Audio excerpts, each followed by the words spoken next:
From the world of politics to the world of business, this is Balance of Power.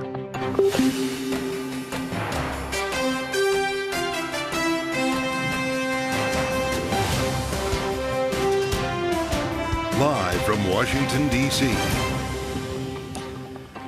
From Bloomberg's Washington, D.C. studios to our TV and radio audiences worldwide, welcome to Balance of Power.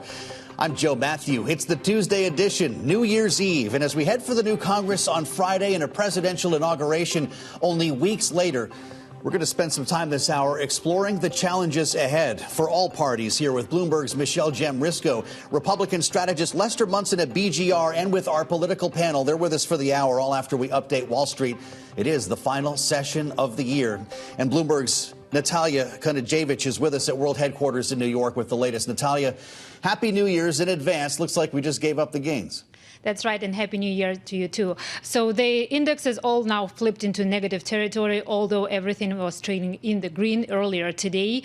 So that would be the fourth straight day of losses. So for the S&P 500, the index is still trading below its 50-day moving average. About 19% of stocks in the index are trading above 50-day moving average. So that suggests that we are moving closer to an oversold territory.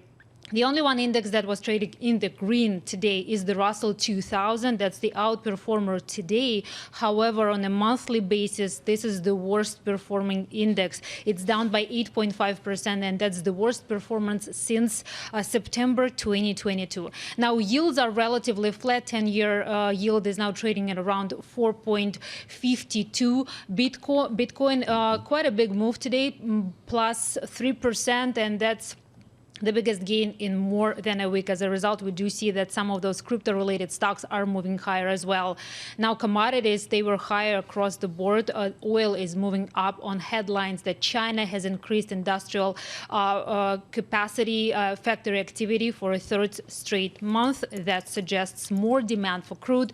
When it comes to natural gas, the picture is different. Here in the United States, futures are moving lower after a 16% gain yesterday. But overall, traders are really optimistic. I saw some really bullish positioning for future for February contracts. And European natural gas, it's moving up as this agreement between Russia and Ukraine expires today. All right, Natalia, thank you so much. Look at that, Bitcoin approaching $95,000 once again. We'll get back with Natalia a little bit later on the broadcast to see where we are. As we bounce around a bit today on Wall Street, I'm Joe Matthew in Washington. Thank you for joining us on the Tuesday edition, the New Year's Eve edition of the fastest show in politics, as we spend some time with Jeanne Sheehan. As we said, the best of Bloomberg today on our final show of the year. It's great to see you. Good to see you, too. Happy New Year in advance. New Year. Let's talk a little bit about what we're winding down here. That would be, of course, this session of Congress, I think, already wound down, but then the Biden administration. He's on his way back with the First Lady from St. Croix today. Even the president gets a vacation. Well, I guess that's right. But what a couple of weeks he's got ahead of him. What's this going to be like? Yeah, there's some uncertainty still, of course, but we do have some events on the radar. Obviously, President Jimmy Carter's funeral and services next week, and then the president heads out to Rome to have an audience with the Pope thereafter. So the timing of that will be kind of in flux depending on the services. But he will be taking that last foreign trip. We thought his last foreign trip might be Angola earlier this month, but now it's this one. But the geopolitics doesn't stop. That's the other thing that we're really keeping an eye on, of course. The Ukraine-Russia conflict, Ukraine very embattled at this point, especially in the winter months, as we've seen throughout this war. We saw yesterday the Biden administration pushing through billions more dollars in aid for Ukraine to kind of front-run what they see as kind of an opposite position from the Trump team coming in, as well as the Middle East still raging, and now China, kind of rearing up in the radar with all the hacking news and additional stress on TikTok and semiconductors and other items that are really straining that relationship again. Well, there's a lot there. The last couple of weeks of this White House could be interesting, complete with potentially more pardons, as well as we've reported, potentially preemptive pardons. But I'm glad you mentioned China. As the White House is focused on the Middle East, the potential for a ceasefire, which I don't know, the release of hostages that anyone sees coming before January 20th, China is named in a massive hack of the U.S. Treasury. reminding us of the challenge that lies ahead for the Trump administration with a big decision on TikTok, all happening, Michelle, at the same time. Yeah, and this hack yesterday was one episode in a series of episodes around Chinese hacking allegations, a lot of practice at this. Which we should say, do deny and charge the U.S. with being an instigator in all this. So it'll be interesting to see the fallout there. We're definitely following, what might come of that, if there are more tariffs in order. But also the Biden administration making moves just days ago to investigate Chinese-made semiconductors is another way into trying to continue and cement the tension against China and to kind of counter their rise, their adversarial moves. But this is going to come up really interesting, Joe. I mean, you mentioned TikTok. Yeah. The TikTok is a fascinating issue right now because of where Trump stands on it. That's right. And what it says about, if we know where Trump stands on it. Being against, the hawks that he's got in his cabinet, Mike Waltz for National Security Advisor, Marco Rubio for Secretary of State, Elise Stefanik for UN Ambassador. I mean, all these people are very much opposed to relenting on any sort of, China relationship. And so we'll have to see how that plays out. And of course, TikTok, as you mentioned, day before he's inaugurated. The 19th is the deadline. And we'll see if the Supreme Court weighs in before then. That's right. To reverse or kind of, alter. Just think of what January is going to be like here. Oh, it's going to be, New Congress starts Friday. The certification of the vote is, of course, January 6th, as we all know. Right. Presidential funeral for Jimmy Carter is the 9th. The inauguration is the 20th, the day after the TikTok ruling, and we're going to pack that all into 3 weeks. This is going to be something. Well, and Trump is previewing a very busy first few days in office, so we'll see what takes precedence there. Joe Biden will be at the inauguration. That's one thing we do know. Good to see you. Happy New Year. Thanks for joining, as always. Michelle Jamrisco reporting for Bloomberg here in Washington as we add the voice of Lester Munson, the Republican strategist, principal, the international practice at BGR Group. Lester, great to see you. I hope you had a good Christmas, and welcome back, of course, to Bloomberg. I want to ask you about a lot of things, including the start of this new Congress, but your specialty is foreign policy, based on your years working with the Senate Foreign Relations Committee. And I wonder your thoughts about China and this evolving position that we're seeing Beijing take here ahead of Donald Trump taking office, knowing that there are across-the-board tariffs threatened. The most bipartisan activity in Washington is hating on China. Are they pushing back now? Joe, I think we can't underestimate the importance of the domestic situation inside China. The Chinese economy is on its back foot.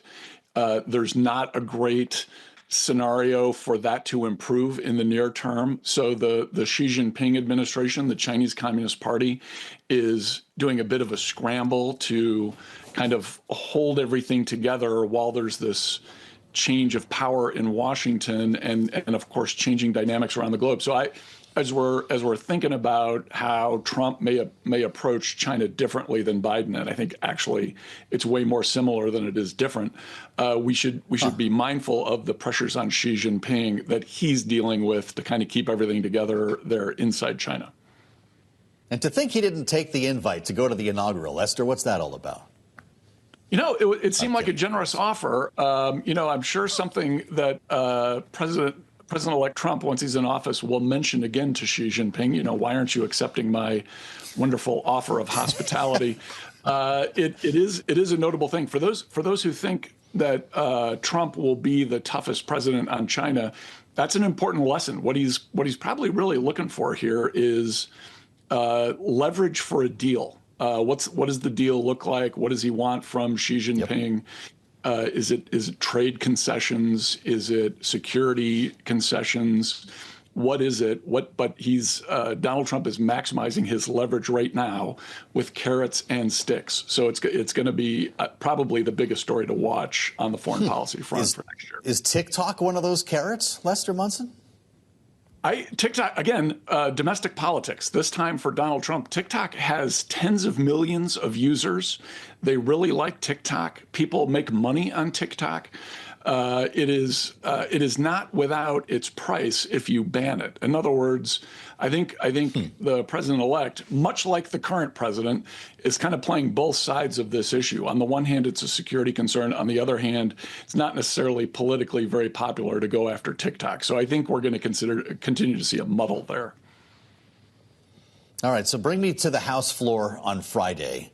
You know what it's like the first day of a new Congress. It's exciting. People are optimistic. People are feeling patriotic. Democrats and Republicans are getting along. The family members come by.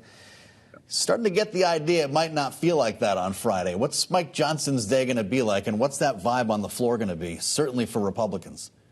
Well, Mike Johnson seems to have this. You're right, Joe. First of all, you're going to see a lot of babies and small children on the floor, and that'll make it seem a little bit like Disneyland or something.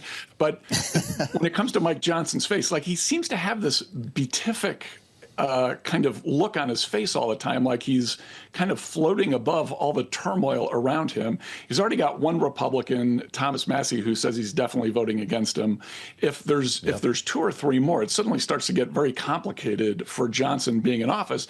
And if there is no speaker, what happens on January 6th when the House has to count the electoral votes to actually install Donald Trump as president? So the whole January 6th episode, which, of course, 4 years ago was catastrophic, takes a different leverage point now. And so I think Johnson, if he's being Machiavellian here, is going to be talking to his colleagues and saying, listen, if you want Trump to actually be president, you need to support me on the 3rd so we can do the necessary things on the 6th to get him into office. Well, I think it's time to be Machiavellian if you're Mike Johnson. What is it about the Freedom Caucus and Donald Trump, though? Can't Trump himself start calling the Chip Roys and, well, you said Tom Massie's of the world, and bring them over on this? Joe, I think this is going to be, like, very quickly the big domestic story next year, which is Donald Trump is coming into office as a lame duck. These Republican members, whether they're Freedom Caucus or Freedom Caucus adjacent or MAGA or committed to some principles, are really starting to think longer term about their careers and how it's going to play out. If Trump himself isn't going to adhere to the MAGA principles, he's going to have a problem with those House members. So he's going to have a lot of more trouble than we think dealing with Congress, no matter who the speaker is. He's going to have more flexibility on foreign policy, which I think is why you see him talking about issues like Panama and Greenland and Canada and that kind of thing, because he knows this instinctively, that his kind of wider range of options is on the foreign policy side, not so much the domestic side. He's coming in as a lame duck. Lester Munson says on the 31st of December, I can only imagine your inbox on days like these, Lester. Don't send me the emails. In our remaining moment here, though, Donald Trump does have a good amount of leverage. Would you say not more than John Thune or Mike Johnson? He does. He's still going to be president, and he's still, the most fearsome or potent force in American or global politics, for that matter. So we shouldn't underestimate what he's going to be able to do here. But he's going to set the terms of the agenda for sure. But whether these conservative or libertarian or whatever you want to call them, Republicans, kind of the wild animal caucus in the House in particular, are going to be willing to go along with that is a totally open question. The Wild Animal Caucus. We need to get Lester in studio again soon. Hey, Happy New Year, Lester. We went through a lot in 2024, didn't we? And I really appreciate all of your insights and perspective over the course of this year. Thank you and Happy New Year. Thanks for being with us again today on Bloomberg TV and radio. I'm Joe Matthew in Washington. By the way, Lester, happy birthday to Dad. He's 84 today. We'll have a lot more ahead. We'll assemble our political panel next. Jeanne Sheehan Zaino and Maura Gillespie are with us. Their take on the new Congress and what we're about to endure here in the month of January. It's going to be a stem winder in Washington. We'll go through it all together. Stay with us on Bloomberg TV and radio.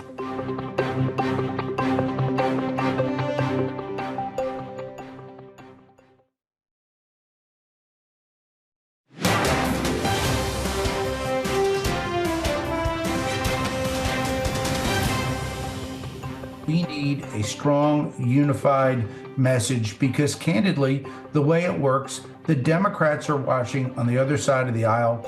If they perceive weakness, they will take advantage of that, and we don't need that.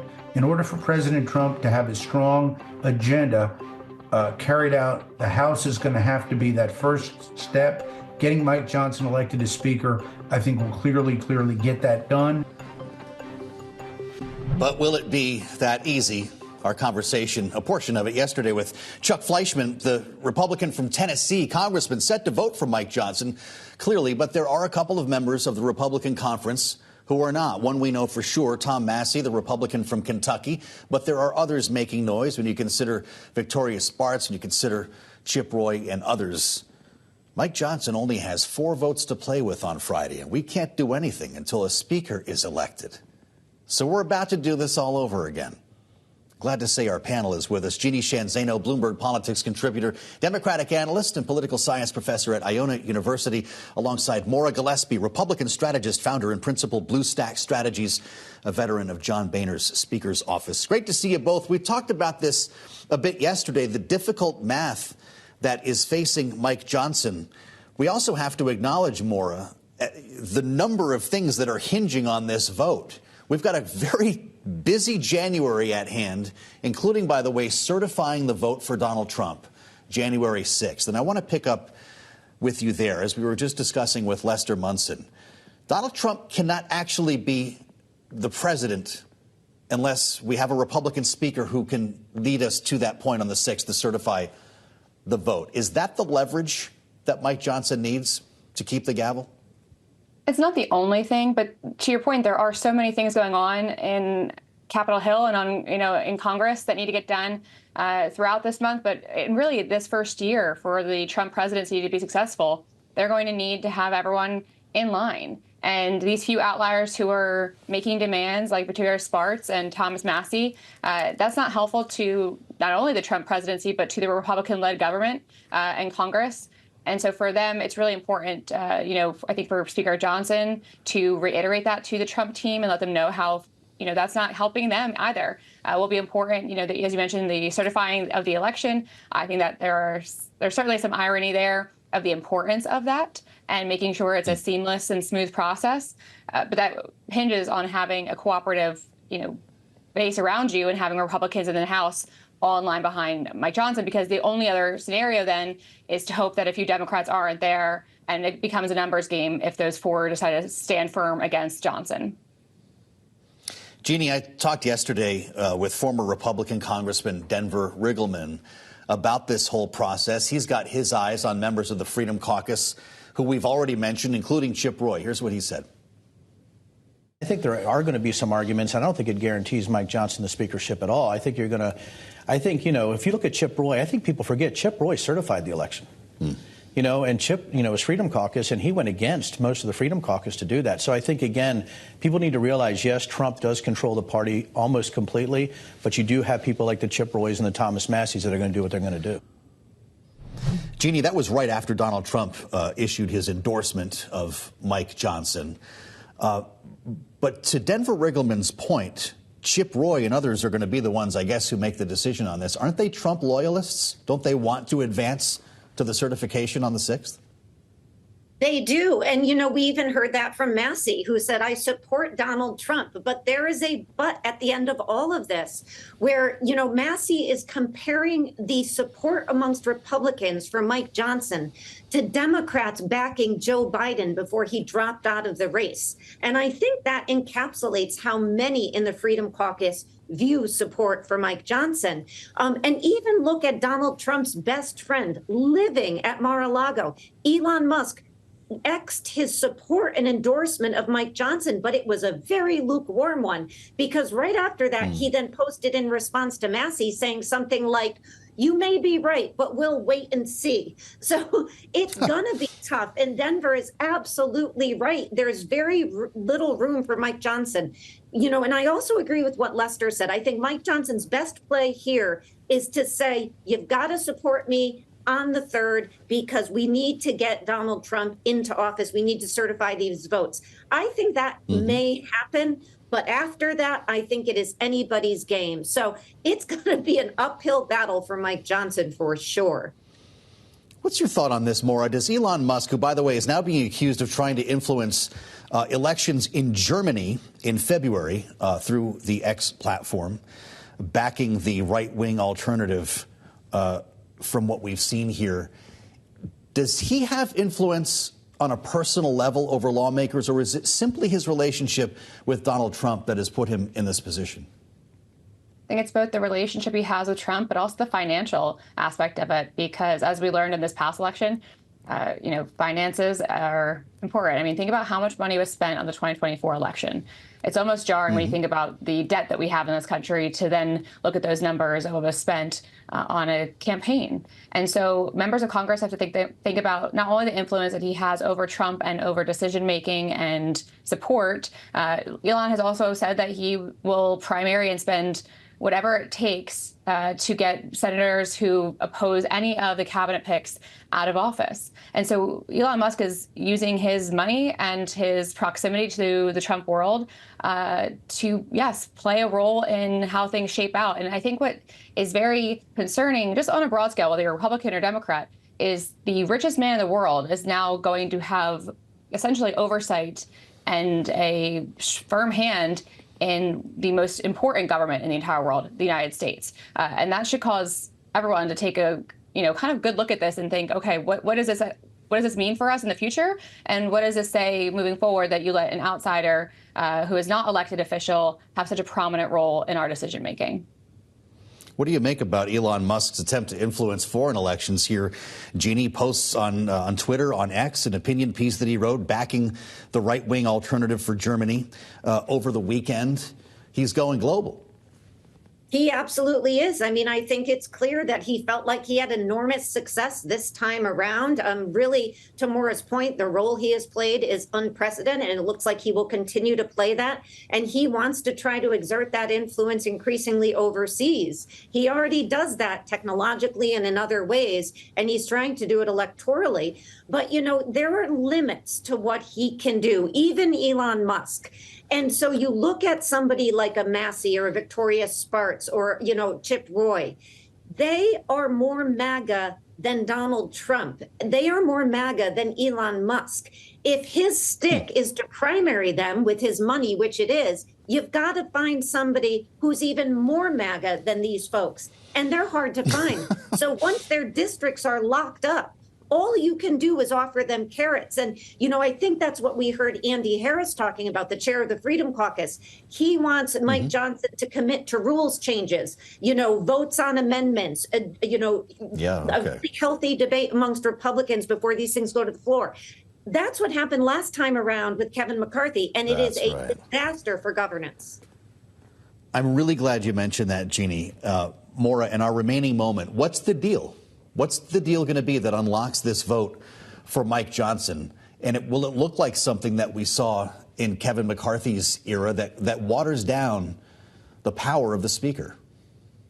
And maybe to open up the amendment process even further. It certainly won't be the one member can oust the speaker, that threshold. Right. I think that we learned that was destructive and counterintuitive to a successful Congress. So I think Mike Johnson has to play this as not only what's going to get him across the finish line here, but in the shortest amount of time, because they don't have much time to waste. Donald Trump comes in as a lame duck president, and this first year is the year they have to get things done. Great conversation with our great panel. Maura Gillespie and Jeanne Sheehan Zaino will be with us for our second hour as well here on Balance of Power, with much more to follow. Thanks to you both. I'm Joe Matthew in Washington on this New Year's Eve edition. Can you imagine a year ago at this time, we were packing our bags for Iowa, right? On to Des Moines to start a presidential contest that didn't end exactly the way a lot of people had assumed. We'll have much more on this straight ahead on Balance of Power. Our conversation not only with our panel, but also Kelly Grieco, the military strategist, as we turn to geopolitics and what could be the last element of support leaving the United States for Ukraine. It's the Tuesday edition of Balance of Power right here on Bloomberg TV and radio.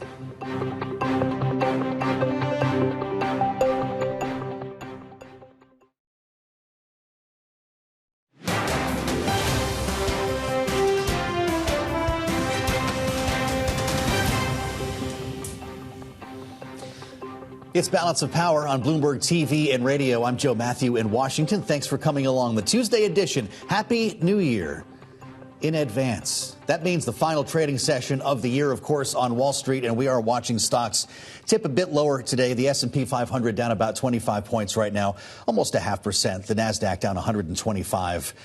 But we are seeing a bit of a bump in the crypto space, falling some pretty significant losses over the past couple of sessions. Bitcoin up over 2.5% right now, holding back above 94,000.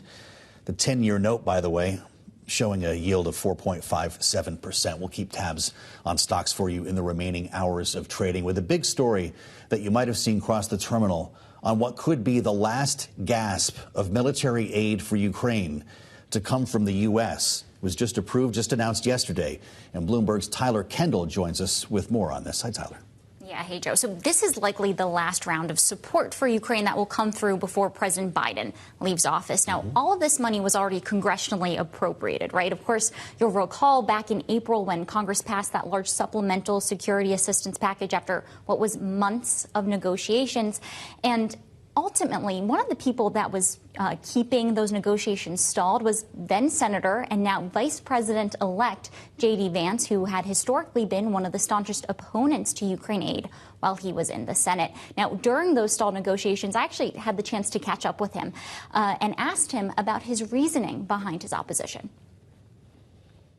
We're actually sending weapons to Ukraine so fast that it's eliminating our ability to plan for a contingency in East Asia, in the Middle East, or something else that would affect our own national security. So it's good to make more American weapons with American workers and in American factories. It's bad to send them overseas at a faster rate than you're actually building them.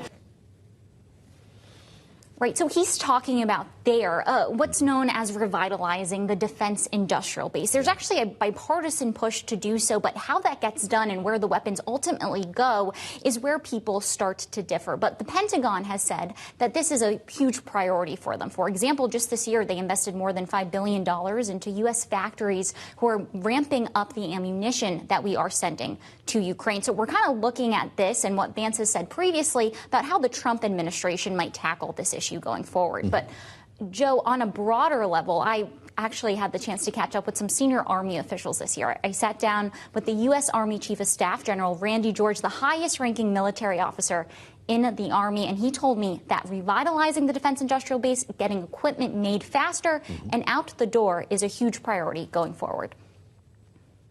So we're changing how we train and how we operate. We're changing how we're organized. And what we've learned is we have to change how we buy things, and especially in the rapid, the areas where technology is moving very rapidly.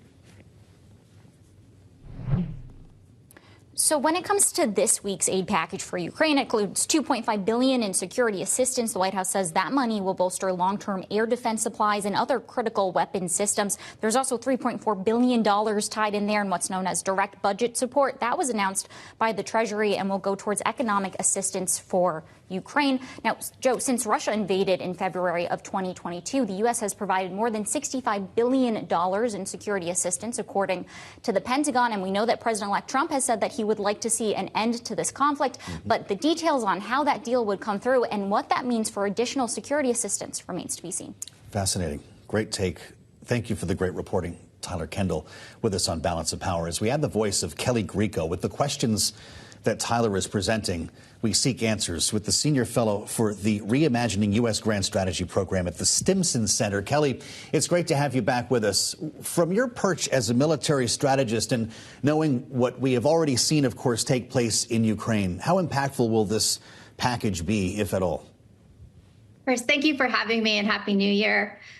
This is an expected aid package. It's an attempt by the Biden administration to send as much aid as possible before the next administration comes in. I think the impact it will have is more about trying to sustain current Ukrainian operations, and that will be helpful to some extent because we're hearing increasingly stories about artillery shortage in particular, but it won't do much. Ukraine is in a very difficult spot right now and is essentially slowly losing this war. I spoke recently with Melinda Herring at the Atlantic Council on the prospect of buying different gear. And this came off of a question I was asking Melinda about a post that Elon Musk had made, suggesting we need to be investing more in unmanned technology, drones. This, of course, this conflict in Ukraine has reinvented the drone on a military level. Here's what Melinda Herring had to say about our purchasing requirements going forward.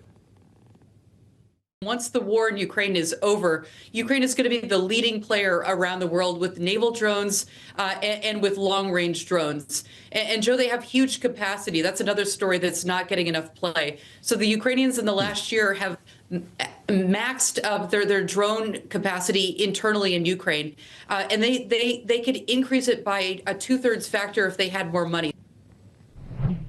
What do you make of that, Kelly Grieco, the use of drones? Should we have been sending drones instead of other things like tanks and F-16s this whole time? Well, I think the issue is we actually don't really have the drones to send, particularly the kinds of drones that Ukraine's using, these smaller quadcopters, these racing drones, and even some of these long-range drones at the price points and the way that Ukraine's using them. We just don't have those. Believe it or not, China leads this market. Most of the commercial drones on the market, if you were to go to Amazon and try to buy one, are made by a company called DJI. It's a Chinese company. So we don't have it to send. And this is actually an area where we are really behind China and is a national security concern. So I think we've been giving things that play to our strengths in terms of Ukraine. I don't think the F-16s was a wise decision, as we discussed, but things like artillery, anti-tank weapons have been very helpful. I know you've had a very honest take on some of these programs, from the F-16s to the Abrams tanks. So let's talk a bit about what's about to happen. Donald Trump says he can solve this war on day one. We've seen a calcifying of lines in some areas. Some of Bloomberg's reporting would suggest that Russia's about to kick Ukraine out of the Kursk region. Who's got the stronger hand at the negotiating table? Clearly, Russia has the stronger hand. As you suggested, they're pushing the Ukrainians in the Kursk region. They've captured about 40% of the territory that Ukraine took after August. And they're really pushing on Donbass. That's where I'm very concerned, is the Donbass region in particular. There's a major city in the center of Donbass region that's a major logisticals hub, and they're surrounding that, and it's likely to fall. And we're seeing in all areas that they're really just pushing that front in Donbass. So it's slowly but surely, they're taking territory. It's very costly, but they're slowly winning this war. And so the Russians know that. And I think that they're going to play a very hard game in terms of any kinds of negotiations. I don't think we can end it in 24 hours. I think there's a good chance we'll see a ceasefire this year, but not a real peace deal. Fascinating. So that could take more time. With that said, are the lines in place now, the lines that will be drawn in a peace deal? Yeah, I think that's, we've seen indications that that's probably going to be the case. Vice President Vance gave an interview in the fall where he suggested essentially a frozen conflict, freezing the territorial gains where they are. I think both sides recognize that. I think that's why, in particular, Russians are really pushing in the Donbass, even over Kursk, and recapturing Russian territory. They're prioritizing Ukrainian territory to try to gain as much territory as they can before that freeze happens. I want to ask you, Kelly Grieco, a little bit more about the DIB, as Tyler Kendall was just reporting, the Defense Industrial Base. That was a big part of the debate here, right? Getting this money cleared was a big reminder for some Republicans who had an allergy to sending more money to Ukraine that most of that cash was going to stay right here in the U.S. to go to American-based defense contractors. But you just reminded us again of what we don't have. And in some cases, it's not just drones. It's old-fashioned stuff like shells, mortar rounds. What progress did this Congress make in fixing that, along with our defense partners? I don't think we made very much progress at all on these issues. There are a couple issues here. One is that if you look at the budget, consistently we talk about munitions, the fact that we need munitions, especially long-range missiles. But each of the services tends to cut the missiles in their budget and prioritize sort of the flashier, big spending programs. And so that's just an easy place where every year it gets cut. And so that's not helping in order to putting these kinds of purchases with companies so they actually build these missiles we need. And the other area I would just say is in terms of Ukraine is that the kind of systems that are needed to fight a land war in Europe are very different from what's needed, for example, in the Indo-Pacific, where it's primarily an air and maritime environment. So even if we are making more artillery, for example, now, which is the case, it's not going to be all that useful, probably, if there's an Indo-Pacific conflict. So we really need to think about where the defense industrial base needs to be scaled up and how to do that. That's a big conversation. I don't know if you see this administration getting closer to the mark on that, whether it's working with the Raytheons or the Lockheeds or General Dynamics of the world. What do you think? Is that a different story under a Trump administration than Biden?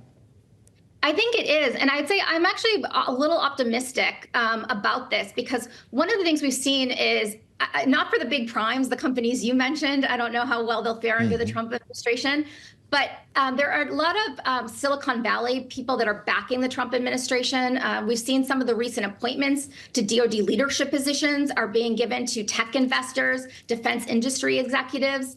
And so I think some of these newer startup defense techs are going to probably see a bigger role and access to actually more of the budget. And I think that would actually be a very good thing for the reasons Musk emphasized, particularly that we need more drones and uncrewed systems in the U.S. military. And these are the kinds of firms that can develop that and develop it quickly for the United States.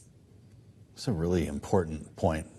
As we spent some time with Kelly Grieco on the prospect for a peace deal in Ukraine, Bloomberg News sat down with Antony Blinken. Kelly, my colleague David Gura asked him about motivations at the bargaining table. Here is what we heard from the Secretary of State. This is just a couple of days ago on Bloomberg.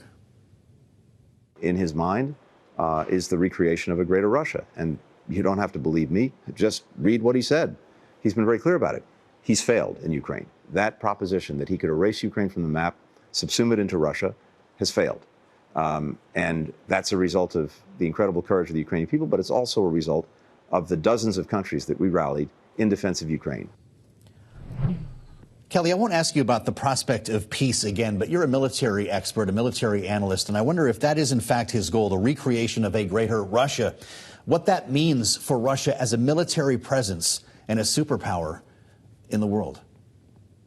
Yes, I mean, it's clear that there's a notion here of some kind of greater Russia, or at least increasing Russian influence in its traditional neighborhood. And there's particular sensitivities around Ukraine, in part because it's a natural invasion pathway into Russia, going back to the time of Napoleon.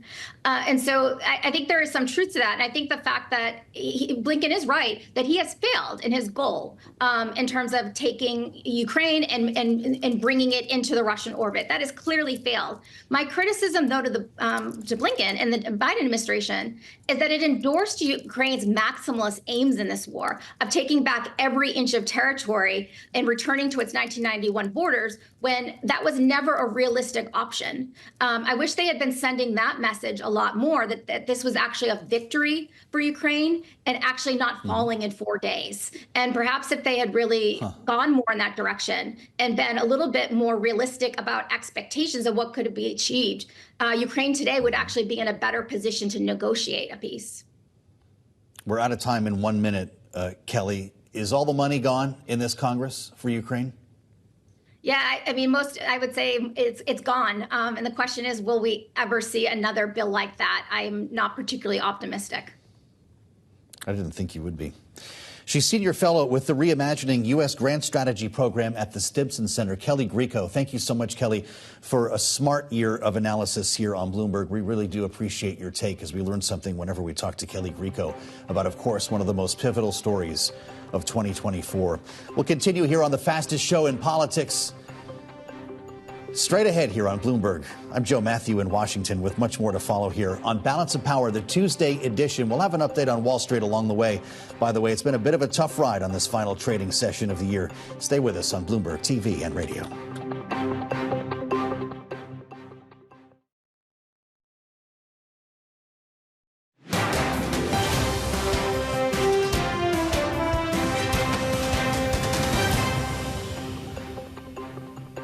This is Balance of Power on Bloomberg TV and radio. I'm Joe Matthew in Washington. Thank you for spending some time with us on this New Year's Eve. We endeavor to lift the veil on Washington politics every day here on Balance of Power, part of the drive behind our Uncorking Washington series that we've brought you throughout 2024.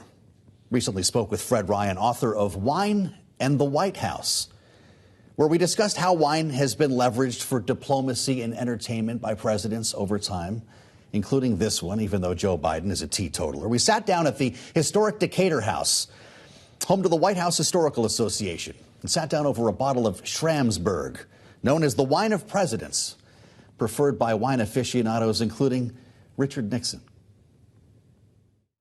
I'm Joe Matthew on Bloomberg TV and radio, and we're in the historic Decatur House in downtown Washington, D.C., just across Lafayette Square from the White House, and joined by a very special guest. Fred Ryan is with us, the man behind Wine in the White House, now in its second edition, as he adds to our conversation here on wine and diplomacy in Washington. Fred, it's great to see you. Terrific. Welcome to Bloomberg TV and radio. You're talking about something that's right up our alley here in a slightly different angle. We've been spending time on Embassy Row, talking about soft power and the use of wine and diplomacy. And the White House has its own brand, as you've been exploring here. And looking forward to digging into this a little bit with you.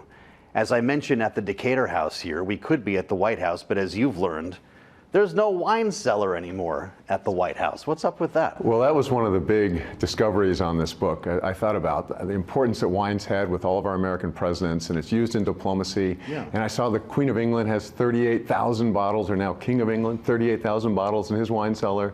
The President of France has 18,000 bottles. So I'm thinking, we're America. I can't wait to see this. And it's a small, as you know, little closet. It's not even a cellar. It's a little teeny closet, pantry off the kitchen. And they only buy enough wine to be able to serve on an event-by-event basis. They have a few bottles in case the president's guest wants a glass of wine, but it's purchased on an event-by-event basis a few weeks in advance. And that's it. Thomas Jefferson created what was the White House wine cellar, which I guess was a bigger deal at that point. And it's really interesting. He's credited with planting the first vineyards in America, the most wine-friendly president? He was. When I did the research for this book, I found there were a handful of standout presidents that come to wine, and Thomas Jefferson was by far number one. And as you said, he never succeeded in making wine, but he planted the grapes and he'd hoped to make wine. He kept meticulous notes on every wine that was served in the White House.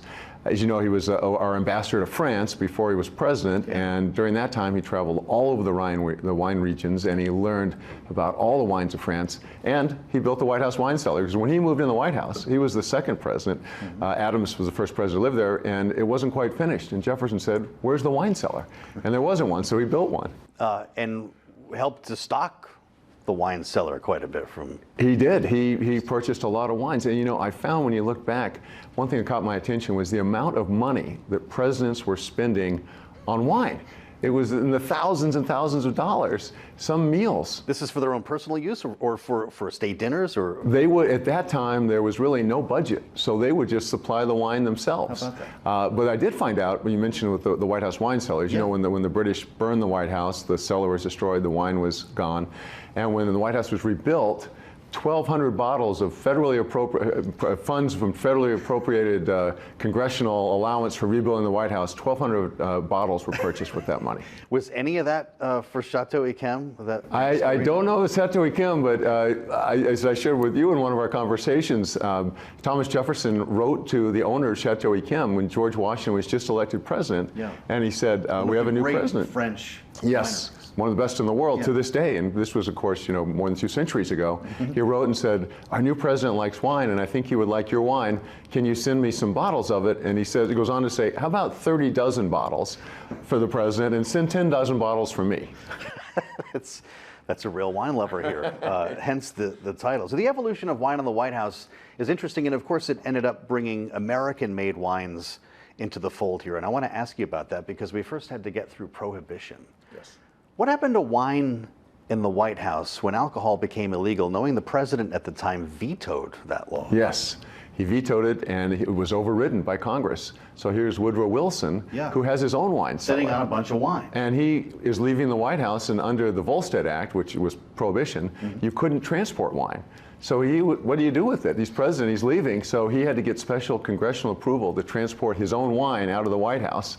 And then, of course, Prohibition reigned for the next 2 presidents until FDR signed released us from Prohibition. President Harding didn't seem to think it applied to him. No, I was very surprised. I saw that even though the country was dry, the White House was not dry. And there were cocktail parties frequently. And there was even a report that Harding was having the Justice Department deliver wine that had been seized from the illegal transport to the White House so he could serve it to his guests. Wow. This is why the book is such a fun read.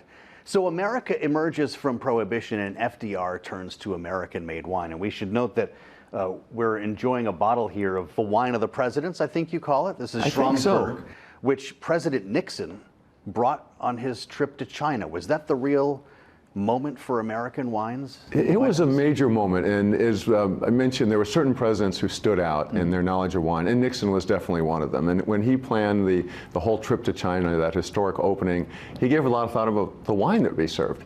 And he picked Schramsberg, in 1969 vintage. He had it put on Air Force One, flown over to China, and when they did what they called the Toast to Peace, it was Schramsberg. Yeah, amazing. And now every president since Nixon has served this wine at the White House. This is pretty special stuff. It's actually method champenois, as they say, Yes. right? It's made like champagne in the bottle, but it's from California. California, yes. Pretty amazing. So President Nixon up there with Thomas Jefferson.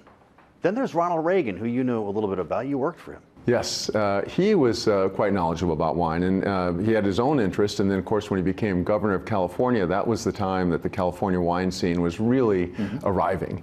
And he made a point as governor of doing a lot to advance it. And then when he was president, he spent a lot of time also selecting the wines and leaned very much into California wines. President Nixon, of course, as we mentioned, brought Schramsberg to China. He's also known for being a great wine lover, or was himself, to the point where, as you've explored in your reporting, he frequently would have his own special bottle of wine, and something that became known as pulling a Nixon. That's right. Joe, there was this rumor, this story that Nixon would pick a very nice wine for all of his guests, and then there would be a separate steward standing over in the corner with a different bottle that had a towel around the label so nobody could see it. And that would be an even better wine that Nixon had served. And I heard this rumor, and people denied it, and some confirmed it. And finally, Woodward and Bernstein, in their book, The Final Days, confirmed that Nixon would do that. And the term that evolved when you serve a better wine to yourself than your guests is called pulling a Nixon.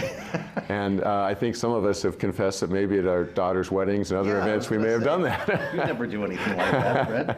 How about the non-drinkers? 3 of the last 4 presidents don't drink alcohol. Wine is still served at the White House. It's served. It's such a part of diplomacy, ceremonial events. So even if the president is a non-drinker, or if the guest is a non-drinker, they'll still have the formality of a toast. They'll still serve the wine for the state dinner, but there'll be either alcohol-free wine or fruit juice or sparkling water or something else in the president's glass. And the team there, the social secretary and often the first lady, will take on the additional responsibility of selecting the wines for the state dinner. How about that? It's not a real toast if there's water in the glass? Well, technically, according to Joe Biden, has said that you're supposed to toast with your left hand if there's water in the glass, and your right hand if there's alcohol in the glass. So that's true. He puts a little ginger ale in the glass. Is that President Biden's routine? I think a little sparkling water or ginger ale, anything that gives a little substance to it. Interesting. Interesting as well to think that most modern presidents have served wine from their home state. Is there Delaware wine we're about to break out? There is. This tradition, as you say, has emerged where a president will pick a certain occasion and serve wine, because all 50 states make wine, and some make it better than others. President Ford served Michigan wine at the White House for the first time and the only time that it was served. And President Bush served Texas wine, and now, of course, President Biden has the chance to serve Delaware wine, but it has the fewest wineries of any state, so his options are pretty limited. I don't suspect that'll be when the French president comes by the White House. That's when we typically showcase our very, very best wines. Well, I'm pretty lucky to be here with you, drinking the wine of presidents. Fred Ryan, I want to say congratulations on the book. Thanks for being with us today on Bloomberg, and cheers. It's my pleasure. Thank you, Joe. Cheers. And cheers to you for spending time with us here on Bloomberg TV and radio on this New Year's Eve. I guess it's on to wine from Florida next at the White House. We'll keep tabs on that, and I will not promise to not pull a Nixon later on this evening when the wine is served. Stay with us. We have a lot more to follow on our final show of the year, including a conversation with pollster Frank Luntz. He's up next on Balance of Power, the fastest show in politics on Bloomberg TV and radio.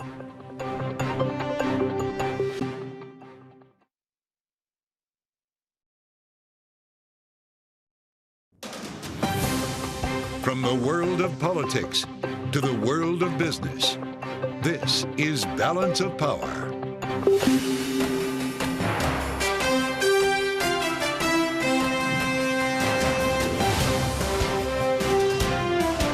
Live from Washington, D.C. From Bloomberg's Washington, D.C. studios to our TV and radio audiences worldwide, welcome to Balance of Power. I'm Joe Matthew in Washington. It's our final hour of the year together on the fastest show in politics. And we're going to spend some time ahead with pollster Frank Luntz, with presidential historian Barbara Perry, and with our political panel, Jeanne Sheehan Zaino and Maura Gillespie, both with us for the hour here as we cover the wind down for this year in Washington and, of course, the pickup that's about to happen in 2025. All after a look at Wall Street. Let's get tabs on what's happening this New Year's session. An update now from Bloomberg's Natalia Knijevic at World Headquarters in New York. Natalia, how's it look? Hi, Joe. So it doesn't look really good. We can definitely say that we did not have a Santa Claus rally this year.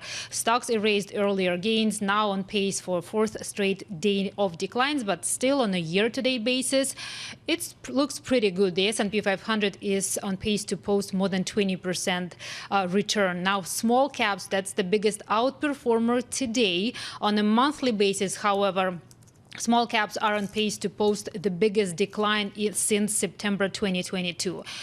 So then in the bond market, we see that yields are relatively flat, but still 10-year treasuries are trading at the highest level since May.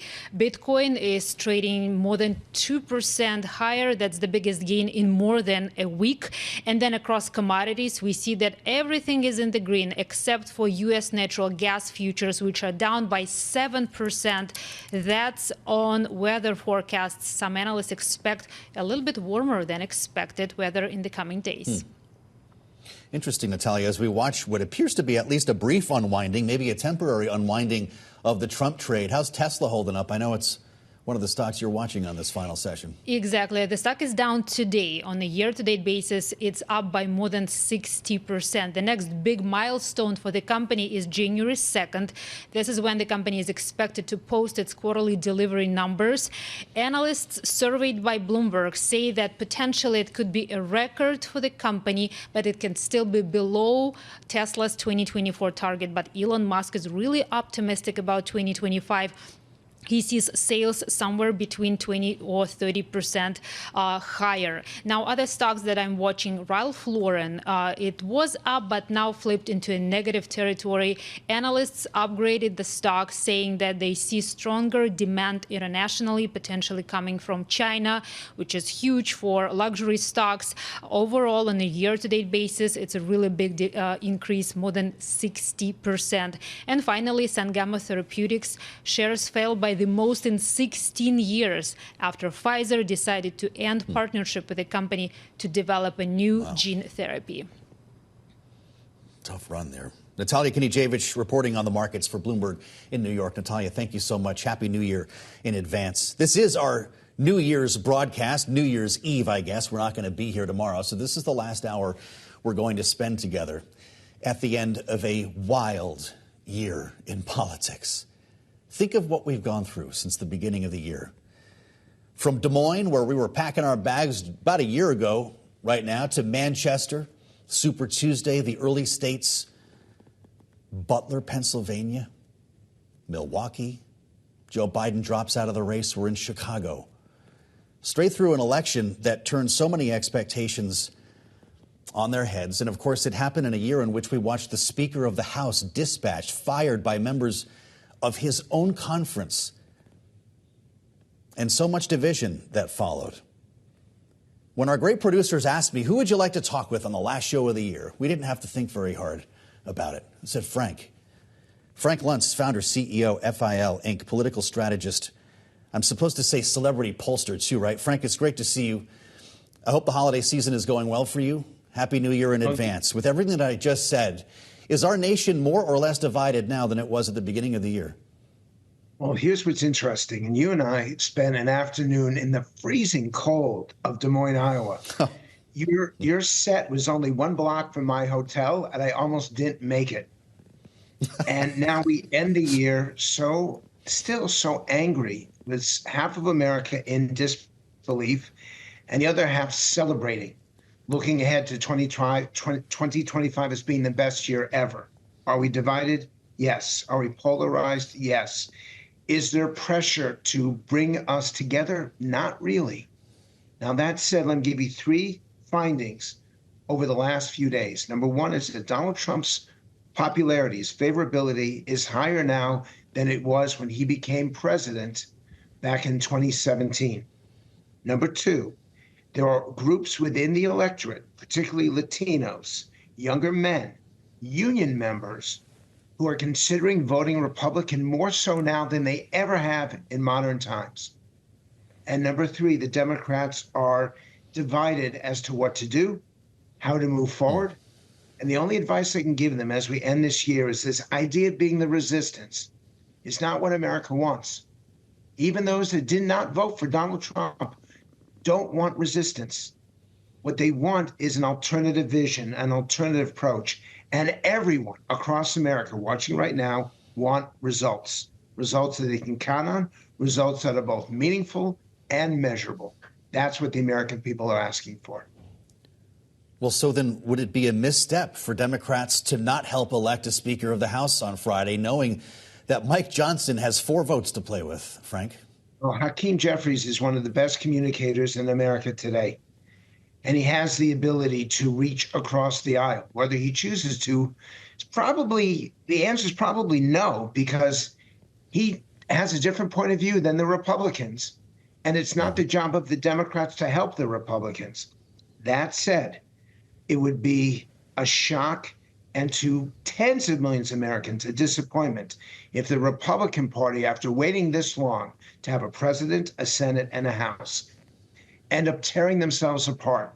The American people want you to stand up for your convictions. They don't want you to give up on your beliefs, but they even more so want to get things done. On immigration, they want to solve the border. On prices, they want to do policies that affect affordability. And they're just tired of this yelling and screaming in Washington, D.C. That's the message that they need to take home this New Year's Eve. Well, so are we going to find a Republican conference that is united on Friday? Where, of course, that's the intrigue right now, is whether we're going to have multiple rounds. Maybe Mike Johnson can't survive the Tom Masseys or Chip Roys of the world, depending on how they end up voting. Or is there some real discord inside this Republican Party, despite the mandate that Donald Trump talks about? There is discord. And when your majorities are barely over a minority, you have nothing, you have no give. And the fact is that the public does support most of the Republican positions. But mark my words, you can play this tape again, December 31st, 2025. If they do not solve the border issue, if they do not bring down and permanently address affordability, and if they continue to fight among each other rather than get stuff done, the public will punish them. On the reverse, or on the contrary, if they do solve these challenges, you can see a Republican majority for years to come. Producers are pulling that cut right now, Frank, to play back a year from now. When you consider what we're left with here at the end of this year, I can't talk to Frank Luntz without getting philosophical. I just walked through a couple of pretty wild stages that we all experienced in the world of politics this year. They included 2 attempted assassinations. Of course, a lot of arguing, Frank, and a lot of uncertainty as we went into this election. What is the electorate left with? How do we feel? Where are the bruises and the wounds that could be exposed in the new year? We have okay, I'm going to just make everything worse. So if you want to be excited and optimistic, you need to, I don't want to tell anyone to turn off their TV or their radio, but this is not going to go well for you. We have a lower degree of trust and confidence in our institutions than at any time in 40 years. We do not believe we're being told the truth by the media, by journalists, by the politicians, and the various elites in America. And finally, we are of the belief that the country is seriously off on the wrong track, although those numbers have begun to change in the last 2 months. I've been doing this now for over 35 years and have not seen a time of more anger and division. But what concerns me the most is 2 data points. A third of America don't believe that they are invested in the future of the country, and 2/3 of America believe that their country is not invested in their own future. That is horrific. We need to address that, not just for right now, but for the long term, because in the end, Our economic success depends on it. Our political, our democratic institutions depend on trust and confidence. We have to get to the truth, and we have to do so now, because we've done so much damage to our politics and to our faith and confidence in the future. It's time to turn that around. Well, let's talk about who's invested in America, because as we've discussed, Frank, you spent a lot of time at West Point, and you've conducted some fascinating conversations with the cadets there, focus groups that we can learn a lot from. You just had one recently that I had a chance to watch, and it was inspiring. And you asked the cadets in the room, tell me what you love about America. Here's a sample of what Frank heard. Tell me what you love about this country. The values, that we are a country built on values. We all here, officers and the cadets, swear an oath to the Constitution, that not to a president, not to a leader, and that the standard in America, because we're based on values, is set so high that we're striving towards more perfection. So you just mentioned the Constitution. This is the single greatest misconception I think Americans have, is that they don't realize that that's where your oath is. What does the Constitution mean to you? America. The Constitution means America because the Constitution is the very soul of America. That's what it is. When the Constitution and its ideas were first written over 200 years ago, it was an experiment. It was an idea. They didn't know it was going to work. Just like with the revolution, they had no idea if it was going to work or not. But they had the dream and they had the hope. And for me, that inspires my dreams and my hopes. Our future leaders talking with Frank Luntz at West Point. Frank, short of our listeners and viewers all enlisting in the military on this New Year's Eve, what should they learn from this? That there's a group of young people, and I swore I was not going to get emotional because it's the end of the year. I want you to have me back. But they inspire me, and they should inspire the country. Service with character and sacrifice, a commitment to the Constitution, not partisanship, not politics, but the most important document in global history. These cadets work harder, train harder, and make a greater effort for the country, and they do so because they love their country. And they will protect each other, and they protect us. Let me give you one phrase, the Army-Navy game. I wasn't too happy about the outcome this year, but this is the only game that is played where the people on the field commit to defend everyone in the stands and everyone watching. The people on the field will give their lives for the people watching. That's West Point. That is what makes America great. And thank God and God bless these cadets, because they're the best of America. That you can bring this to us, Frank. They are indeed. And this is why we wanted to talk with Frank Luntz on our final show of 2024. Founder, CEO, FIL. Frank, Happy New Year. It's great to spend some time with you, as always. I'm Joe Matthew in Washington. We'll assemble our panel next. We're not done yet. Jeanne Sheehan Zaino and Maura Gillespie holding forth as we count down to the new Congress and the new president on the fastest show in politics. This is Bloomberg.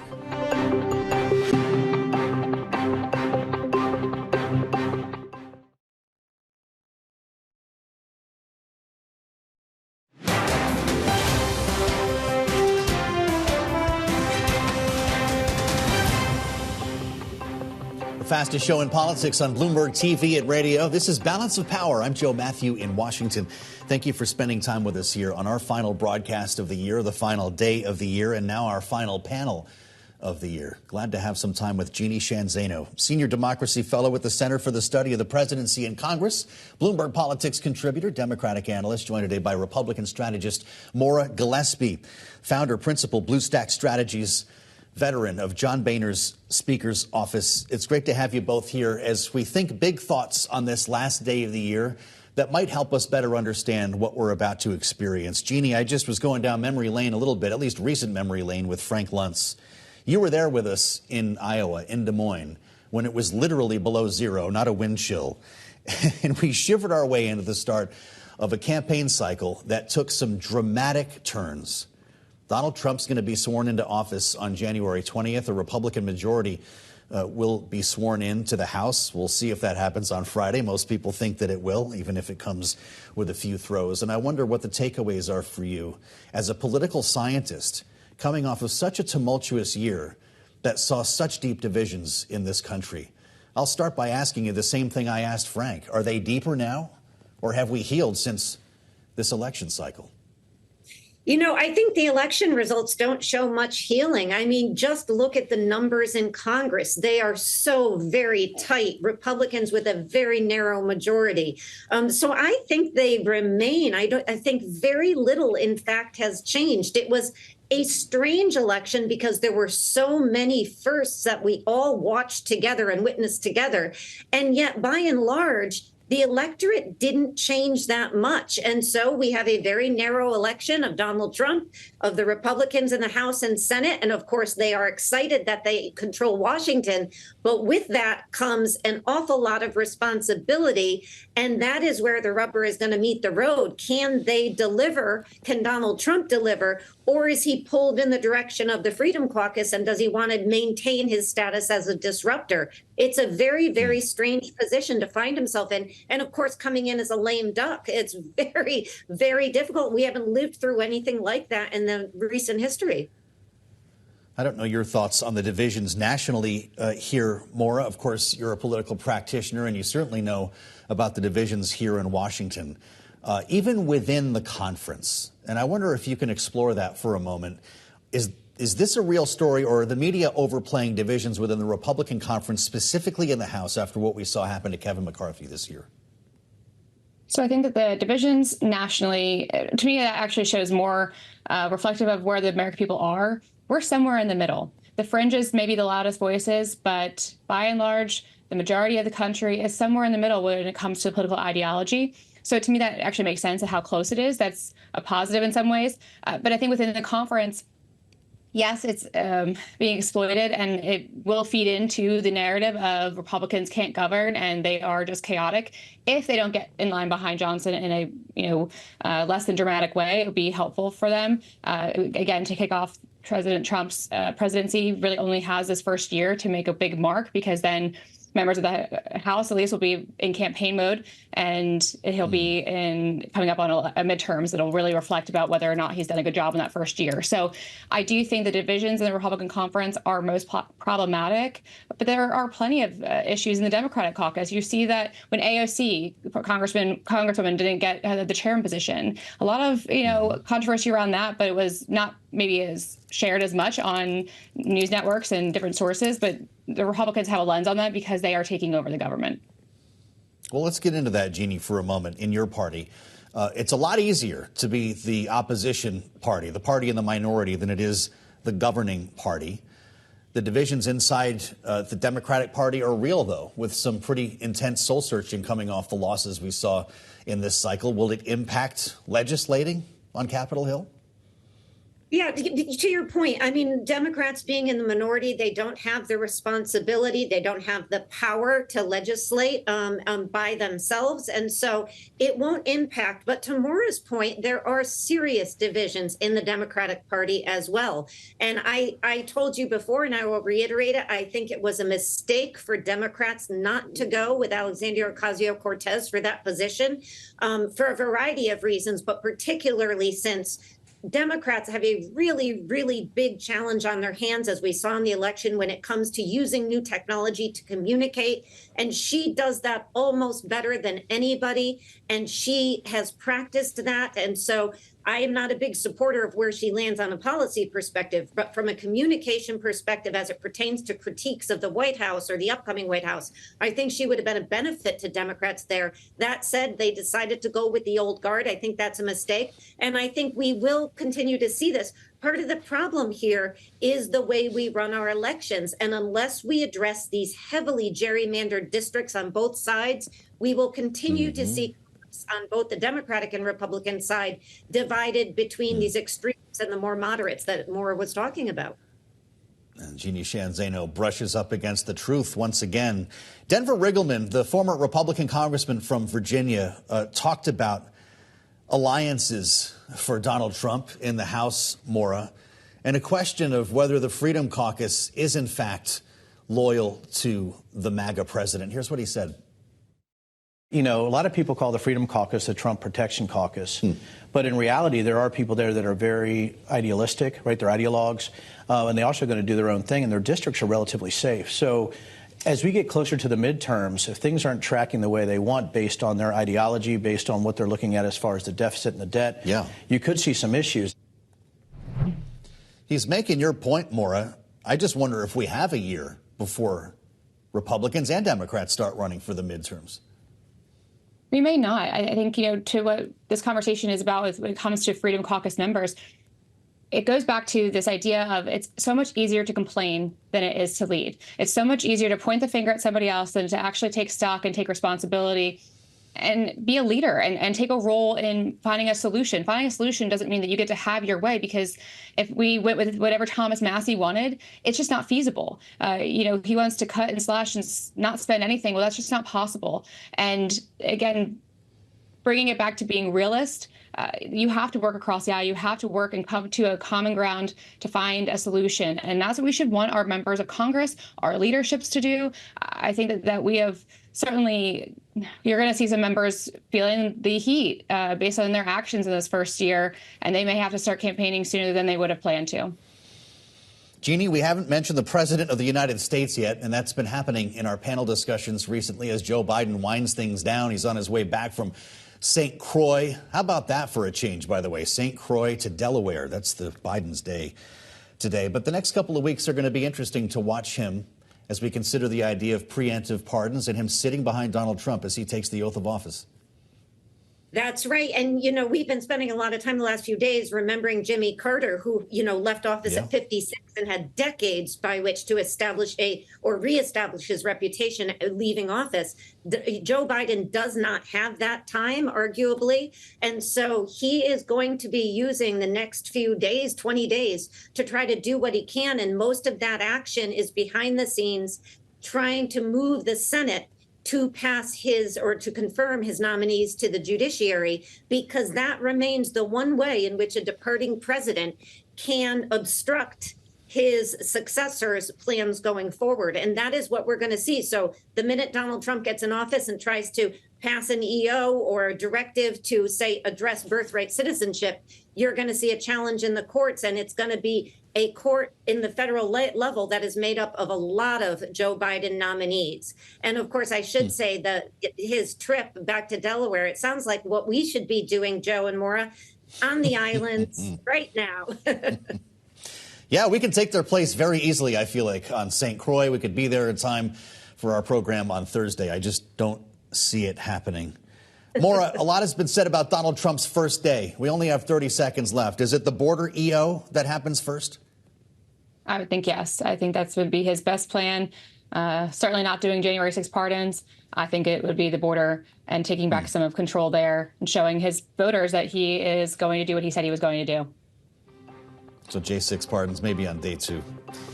Maura Gillespie, great to have you. Bluestack Strategies. Jeanne Sheehan Zaino, our own Democratic analyst and Bloomberg politics contributor. Happy New Year to both of you. Thank you both for the insights all year and today on this 31st of December. I'm Joe Matthew in Washington.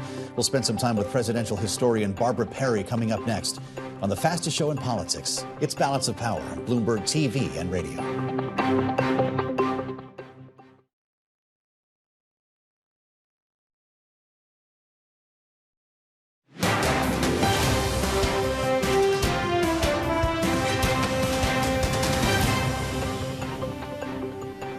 It's Balance of Power on Bloomberg TV and radio. Welcome to the fastest show in politics. One more left in us this year. It's our last meeting in 2024. And when we come back on Thursday, we're going to be staring down the barrel of a wild political calendar that's going to maybe redefine the work schedule here in Washington, at least for the month of January. It all starts Friday, of course, with the new Congress, and Bloomberg's Tyler Kendall has her eyes on the calendar. Tyler, what else is in store? Joe, it's going to be an incredibly busy month. Just looking at January for Congress, as you mentioned, Friday, it's all going to kick off with the House Speaker vote that's happening on January 3rd. Of course, there's a clear front runner now, current House Speaker Mike Johnson getting that pivotal backing from President-elect Trump and also Elon Musk yesterday, throwing their weight behind him. It appears to be an attempt by Republicans to kind of align and unify behind a candidate, something that Republicans haven't really been known to do in this most recent Congress as they try to get ready to lift President-elect Trump's agenda off the ground. You actually spoke with Congressman Chuck Fleischmann about this earlier on Balance of Power, Republican from Tennessee, and I want you to take a listen here to how he kind of framed how Republicans are thinking about this. We need a strong, unified message because, candidly, the way it works, the Democrats are watching on the other side of the aisle. If they perceive weakness, they will take advantage of that, and we don't need that. After the Speaker's vote, the next big date I'm going to put on your radar, Monday, January 6th. Of course, that's when Congress will count and certify the 2024 election results. Vice President Kamala Harris, in her role, will have to preside over those proceedings, much like Vice President Mike Pence did in 2020. The Secret Service has said there will be heightened security this year. I'm going to throw another date at you that might not have been on the radar. January 14th, that's the day Treasury Secretary Janet Yellen warned congressional leaders the federal government could hit its debt limit and the Treasury will need to take what's known as extraordinary measures to avoid default. Of course, the debt limit is what rattled negotiations this month to keep the government open. Now, of course, beyond Congress, we have the inauguration of President-elect Donald Trump. That's on January 20th. From there, it's going to be off to the races for Republicans. But I will throw another stat at you, which is that this current 118th Congress passed fewer laws since 1980. So we'll have to see if the 119th Congress can kind of change that. Before they get started, though, here in Washington, next week we will be preparing for the state funeral of former President Jimmy Carter. He's going to lie in state starting next Tuesday with the state funeral at the National Cathedral next Thursday. Boy, there's a lot there. You're right. So that's going to be something. We come off the 6th, which strangely no one seems to be talking about right now, the first certification of a presidential vote since the January 6th riots. The very next day is when Jimmy Carter's remains arrive.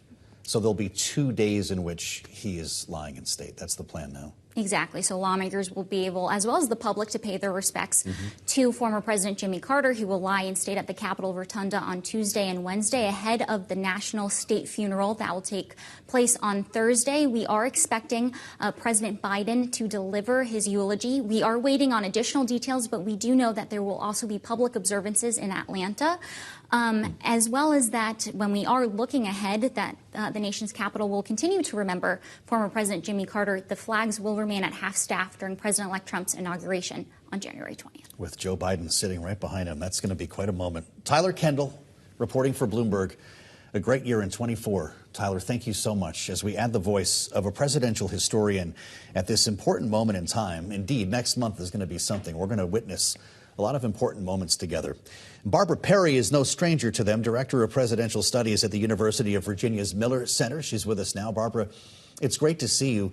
Before we get into the throes of January here, I would love to get your take on that remarkable moment that we will witness, a presidential funeral, Jimmy Carter's funeral with Joe Biden, his friend, the first man in the Capitol to endorse him for president, delivering the eulogy. How fitting, in your view?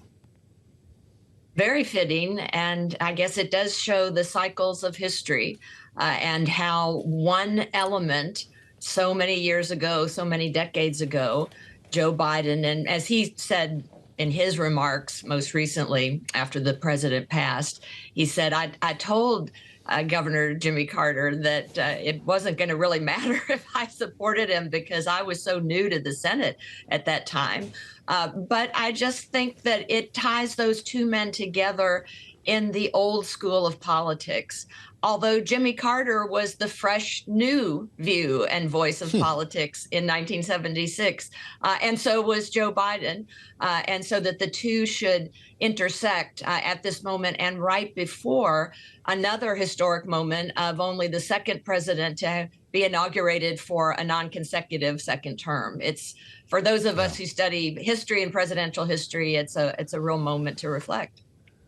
Well, and from the history repeats itself file, the idea that there would not have been a Ronald Reagan without Jimmy Carter, similar to the idea there would not have been a Donald Trump without Joe Biden. But of course, Barbara, there wouldn't have been a Joe Biden without Donald Trump.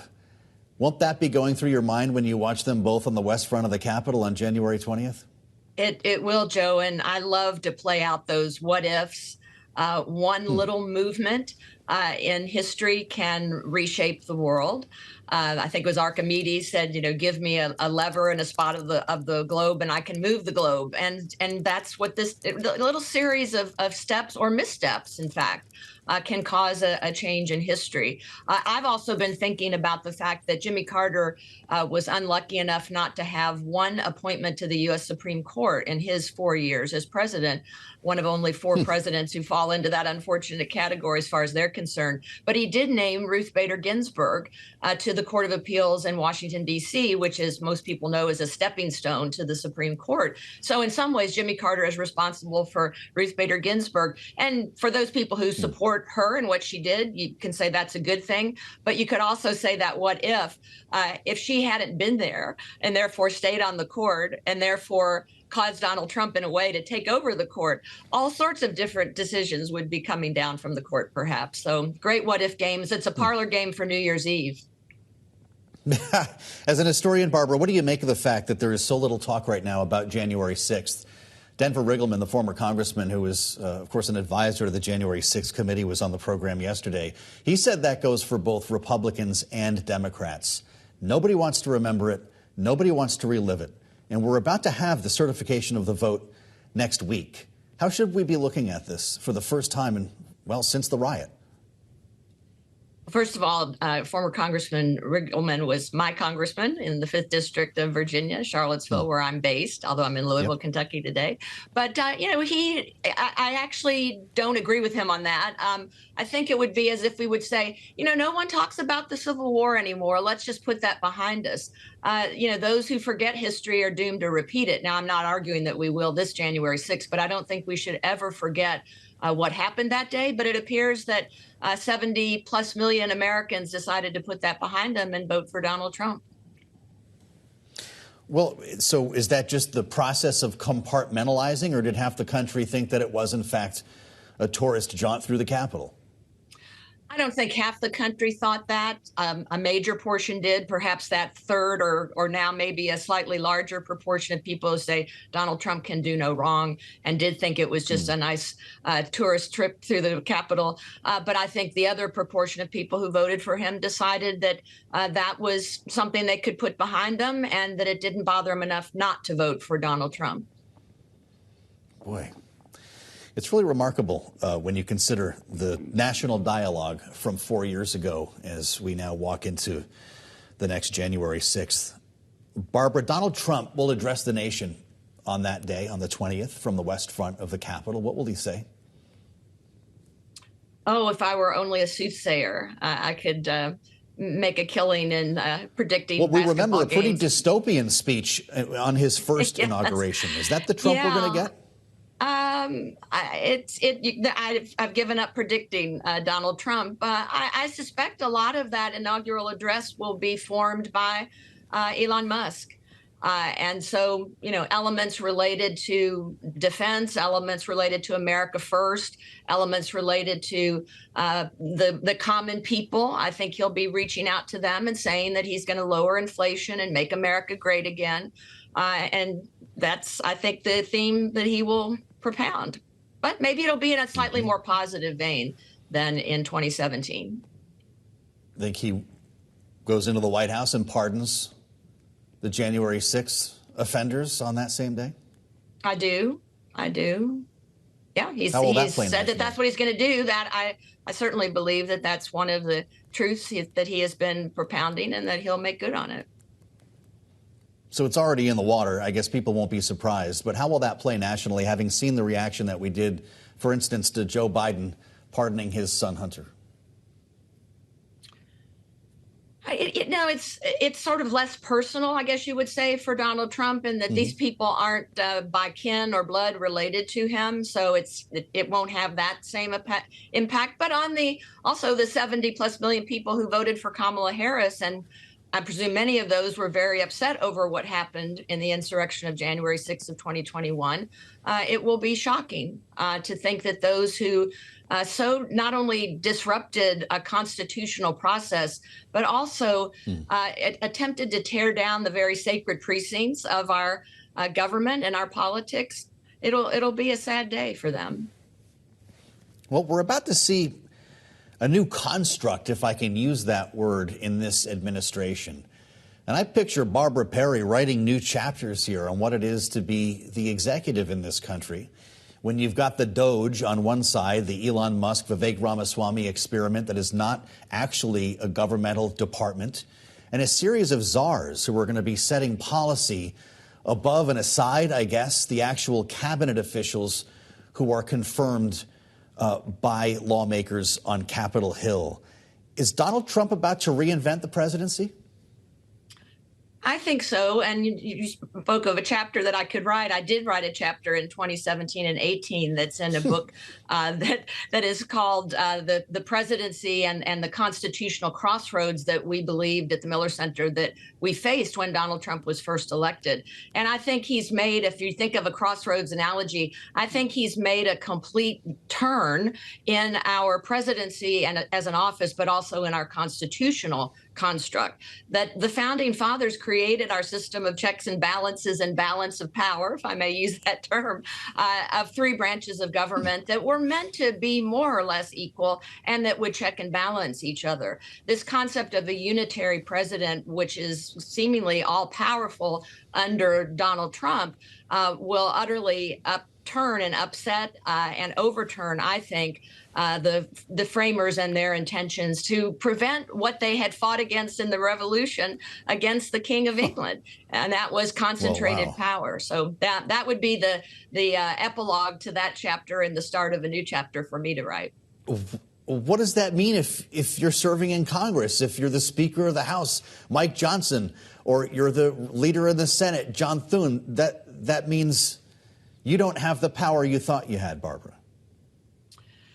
Well, we saw, for example, just recently, and you mentioned this in the previous segment about the budget negotiations just before Christmas, that there were members of Congress who stood up to the president and to Elon Musk. And they were members of the president's own party, those 38 Republicans who said, no, I ran on budget. It was discipline. So I'm not going to vote to raise the debt limit. So there will still be some people who will try to hold the line in Congress. And I'm not arguing that everything Donald Trump would put before it would get through. But you also have mentioned the pardon power, which is his sole power, executive order power, which is the president's sole power. So it's a bit worrisome for those of us who support the Constitution and those balances of power and checks and balances. Well, let's get you back in 2025 to talk about it, because it looks like, based on this calendar, the news is going to be fast and furious, Barbara.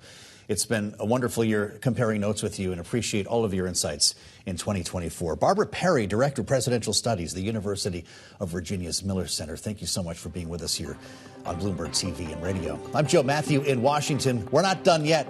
On our final program of 2024, we spent some time with one of the more prolific commentators we talked to this year, Robert McWhirter, criminal defense attorney, on what is left in Donald Trump's legal saga, next on Bloomberg TV and radio.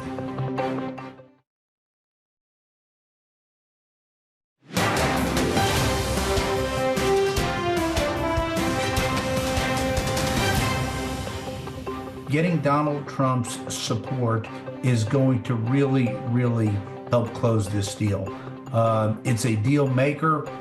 Without that endorsement, I was a little bit concerned for Mike Johnson. Now I feel very good about January 3rd. Congressman Chuck Fleischman, Republican from Tennessee, talking with us right around this time yesterday about Donald Trump's endorsement of Mike Johnson to be the Speaker of the House in the new Congress, which is supposed to begin on Friday, assuming all things go as planned. It will. And what is typically a very festive day on Capitol Hill, but there are questions about whether Mike Johnson has the votes, with a couple of holdouts in the Freedom Caucus, Tom Massey specifically, but some others questioning their intentions here, their motivations on Friday, knowing that, well, Mike Johnson only has about 4 votes to play with, and not a single Democrat is going to be voting for Mike Johnson to hold the gavel. But once we get beyond the open of this Congress, it's going to be a very busy process, including not just writing legislation for the border or the Trump tax cuts, but confirming Donald Trump's team, his cabinet. And as we keep our eyes on the transition, we wanted to talk briefly with Bloomberg's Stephanie Lai, covering politics in the White House, having spent a lot of time on the campaign trail with the Trump team over the last year. Stephanie, it's great to see you. We're going to be in the throes of these confirmation hearings pretty quickly here, and I wonder which ones have your attention. We've been talking about Pete Hegseth, of course, to run the Pentagon, Tulsi Gabbard, DNI, and RFK Jr. To run the Health Department. Which one is going to have the most challenge in these hearings? It's hard to say just yet, but it seems like, for the most part, all of the conflict that was surrounding Pete Hegseth had sort of died down after maybe the last 2 or 3 weeks, right before the holidays really kicked off. The news sort of shifted away from him as he and his team deflected some of the allegations that were posed against his candidacy.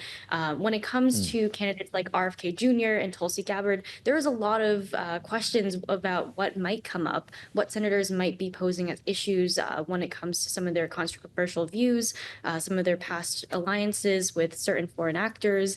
It really is kind of a moving ball right now when it comes to what these senators are thinking and saying. But what we have heard time and time again is that it's going to be a thorough process, and they're going to try to make it as fair as possible, where they really do the American people a service by uncovering whatever they can find.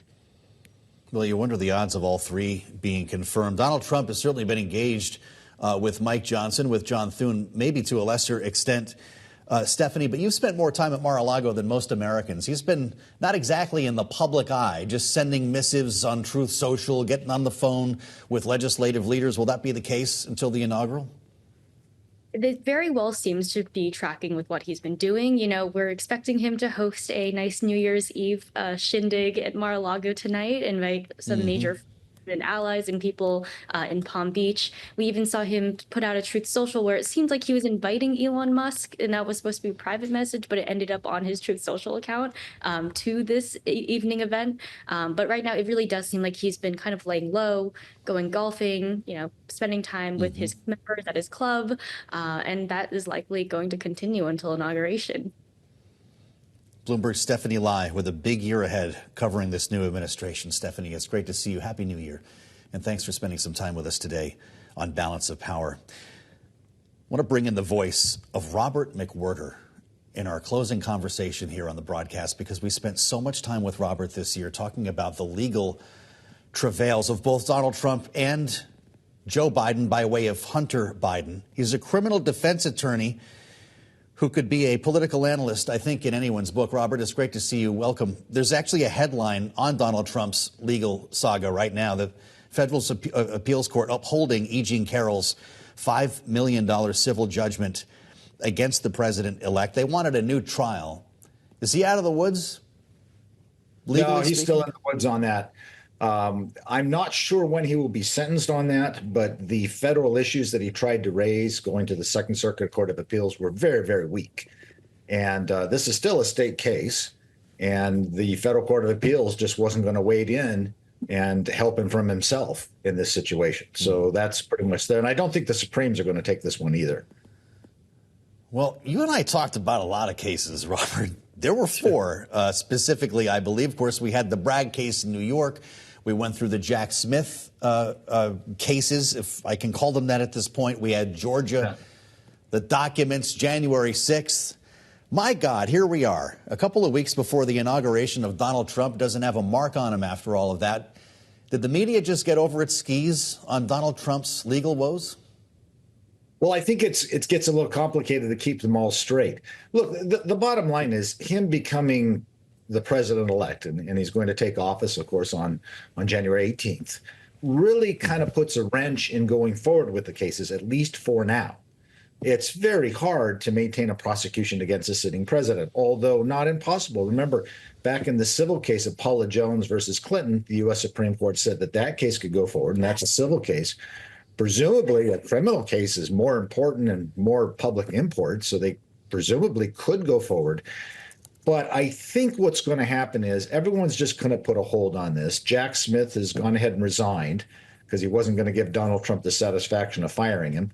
And everything goes on hold until Donald Trump is out of office, either at the end of his term or if Donald Trump is impeached again and then convicted in the Senate.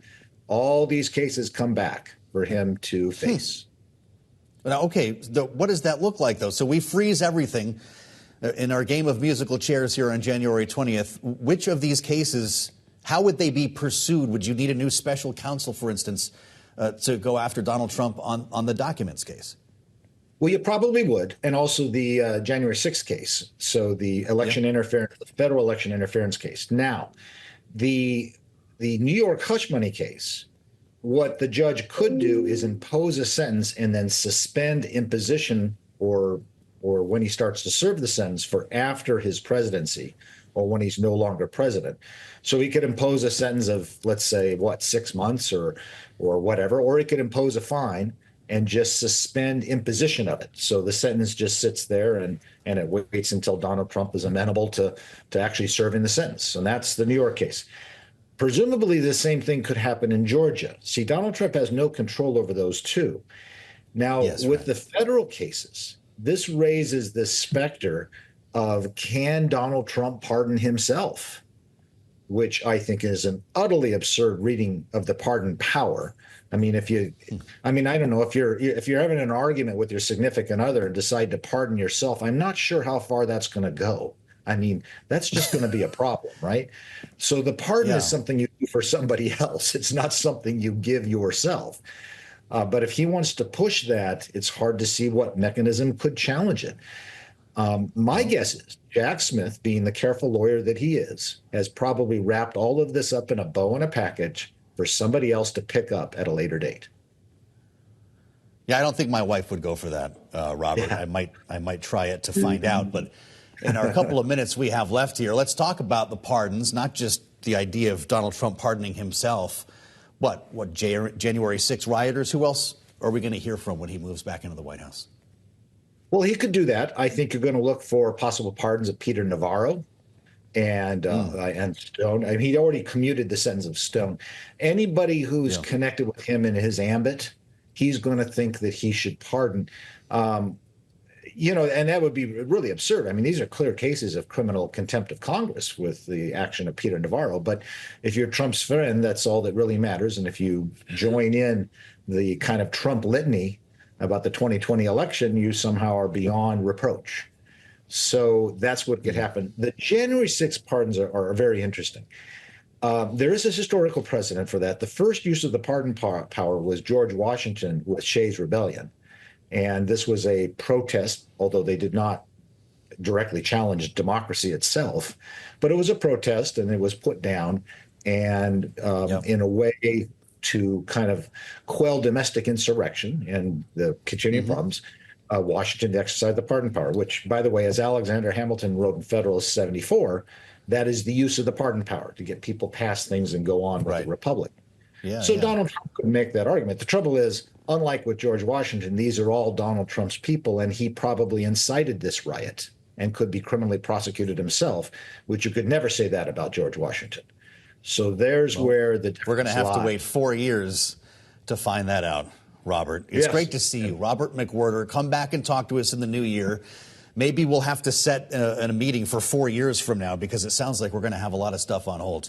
Criminal defense attorney Robert McWhirter. Happy New Year, Robert. It's good to see you. Oh, my God. You too, sir. Take care. Let's get into the new year before we do the impeachment talk. Thanks for spending 2024 with us on the fastest show in politics. We watched the political world change together this year.